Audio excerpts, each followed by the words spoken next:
Hey everyone, my name is Madeline Sprick and I'm the Social Media Director for Refinement. Today I have the honor of introducing Danny Davis as our speaker for Content Marketing Tips and Tricks series. Danny served for 31 years as the executive staff at Lake Point Church in Rockwell, Texas. 4 years ago, Danny created Curio as a means to reach online searchers. Curio now leverages SEO and content marketing to share the gospel with over 96,000 people in the past month alone. From a concept in Danny's mind, Curio now has a writing team of 12 people, a global prayer team, an advisory council of 12 people, and a volunteer staff. We are so excited to have Danny on here to share his tips and tricks with content marketing. Hey, Danny here with Curio. And today we're actually going to talk about a couple of things that are topically not necessarily related, but they're technical things that you need to know when you're talking about content marketing and getting into everything that entails. Okay, so number one, little topic here. Don't go and delete content on your website. Every website's got to be kept updated and current. And so a stagnant website is not a great idea. It gets less valuable the more time goes by and the more it is ignored. But change just for change's sake is not necessarily good either. You got to exercise some restraint when it comes to updating and changing things around just because it may be boring to you, or it may feel like, old to you. You don't necessarily like that font or whatever. So sometimes we post something and we realize we didn't exactly nail it, or we misspelled something, or some other little painful error. And, then we go and delete it or change it after it's already been crawled and found and ranked by Google. And that's a mistake, because Google reads your page on the whole. So if they find and rank a given page, log it into their database, and they start ranking it, and then you go and change something to Google, it's a whole different page. And so then they have to crawl it again and re-rank, and things change, and who knows, it might not even rank the second time around. And so it can be real tempting, especially I'm a kind of a perfectionist with this kind of stuff. So I really don't like to do this, but I've had to force myself into this.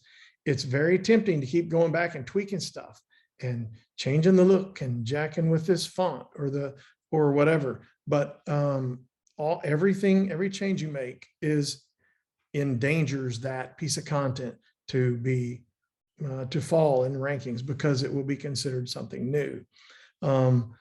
You can update content and make it more relevant. And of course, that's something that everybody has to do when you're running a website. But don't just tread with caution when you're doing that. Okay.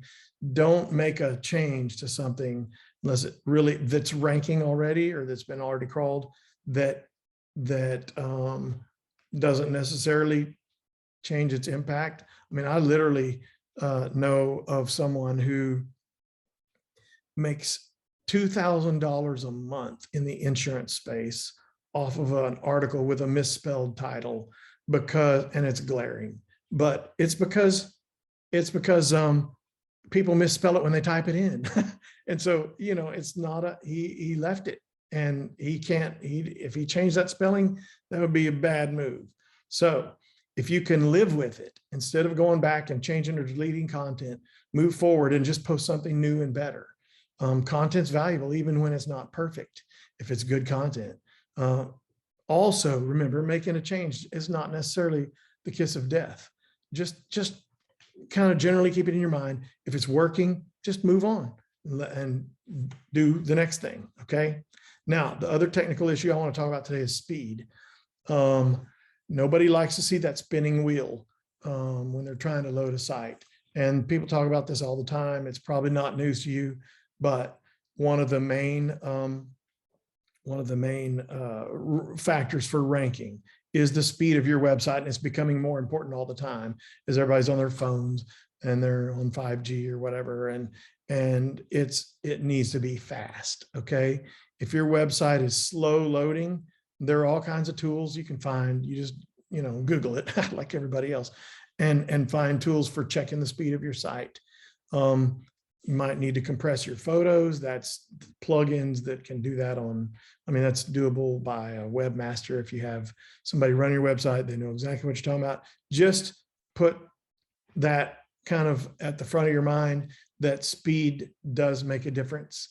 You can go to, there's a site called pingdom.com, Pingdom.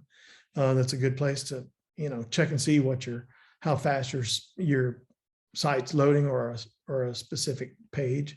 A lot of times it's pictures that are not compressed, and like you can if you do a screenshot of something and then you post it, it's usually really big, and so it takes a long time to download. Check those photos. Here's another tip on speed. If you just can't seem to get it working right, it's likely to be, can't get it to perform fast, it's likely to be your server. Like who's hosting your website? Is it shared with a bunch of other websites? Dedicated hosting is expensive, but that's how, I'd say 9 times out of 10, that will solve everything if you're having speed trouble. So that's the take home for today. Pay attention to speed, and make sure that it's not bogging you down, and don't delete content or change it just for the heck of it. Make sure that you do it with the fact in mind that a change can change your rankings. Okay, that's it for today. We'll see you next time. Thank you so much, Danny, for joining us today. If you want to reach out to Danny, his email is danny@curio.com, and his email is also listed in the video description. If you enjoy learning with refinement, click that subscribe button to be the first to learn when we post new videos. You can also follow our refinement LinkedIn page and our Facebook page. Those links are also posted in the video description. Thank you so much for watching Content Marketing Tips and Tricks today.